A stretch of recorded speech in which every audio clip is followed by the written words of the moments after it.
Have you ever heard of a house that wasn't built for living, but for hiding? A home designed not for comfort, but as a defense against something you can't even see. Well, today we're stepping inside one of the strangest, most baffling homes ever constructed. A place where the normal rules of architecture just don't apply.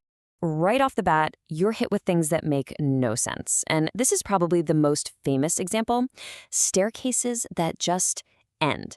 Imagine walking up a flight of stairs only to bump your head on a solid wood ceiling. And it doesn't stop there. Oh no. You'll find doors all over the mansion that, when you open them, lead to absolutely nothing but a terrifying drop to the ground below. One wrong step, and you're literally falling out of the house. The whole house, honestly, feels like a giant labyrinth. The hallways twist and turn back on themselves. Tiny rooms are hidden inside of other rooms. It all feels intentional, like it was specifically designed to get you completely lost. Which brings us to the one massive question that hangs over every square inch of this bizarre place. Why? Why on earth would anyone pour a fortune into building a house that makes absolutely no logical sense? Well, the answer starts with one person, a woman named Sarah Winchester. She was the grieving widow of William Winchester, who was the heir to the massive Winchester Repeating Arms Company fortune. You see, after the tragic deaths of her baby daughter and then her husband, Sarah inherited a truly staggering amount of money. We're talking $20 million back in 1881. In today's money, that's over $500 million. And just to put that into perspective for you, her daily income from company stock was about $1,000. $1,000 a day. That was 700 times what the average American worker made at the time. She basically had unlimited money to do whatever she wanted. So, completely overwhelmed by grief, Sarah supposedly went to a spiritual medium in Boston for answers. And what he told her was, frankly, terrifying. He said her family was cursed by the spirits of every single person ever killed by a Winchester rifle. And their only advice for survival? She had to move west and start building a house and never, ever stop. And that is exactly what she did. In 1884, she bought this little 8-room farmhouse and kicked off a construction project that would last for 38 straight years. The building went on 24 hours a day, 7 days a week, and the hammers only fell silent the very moment she died in 1922. Okay, so that's the legend. It's a fantastic story, but is a ghostly curse the real reason for this architectural chaos?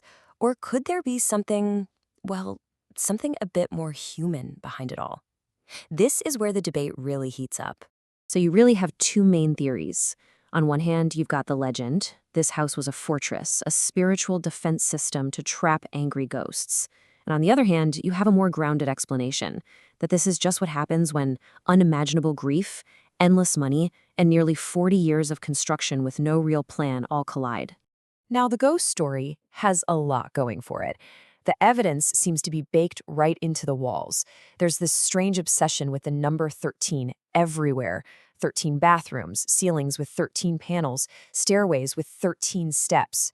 Gorgeous custom-made windows have these spiderweb designs, which were thought to be spiritual traps. And the legend says she had a secret seance room where she'd get her building plans from friendly spirits every single night. But then you've got the rational arguments, and they are pretty compelling too. I mean, think about it. Any project that goes on for 38 years without an architect is bound to get chaotic. Then the massive 1906 earthquake basically flattened the top 3 floors, forcing her to seal off huge sections of the house, which explains a lot of the dead ends. Those famous tiny stairs? Well, she had crippling arthritis, and 2-inch steps would have been much easier for her to climb.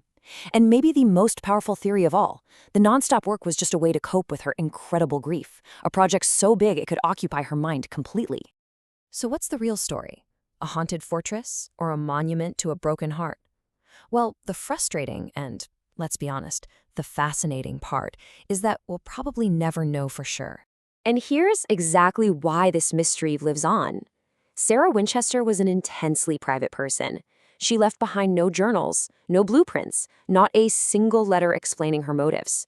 The real reason for her 38-year obsession went to the grave with her. Today, the house is a protected historical landmark, and it's a huge tourist attraction.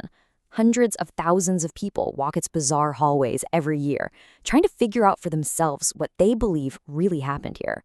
In the end, all we're left with is the house itself, a strange and beautiful monument to one woman's incredible story. So I'll leave you with this to think about. Was this a prison? built to trap thousands of vengeful ghosts?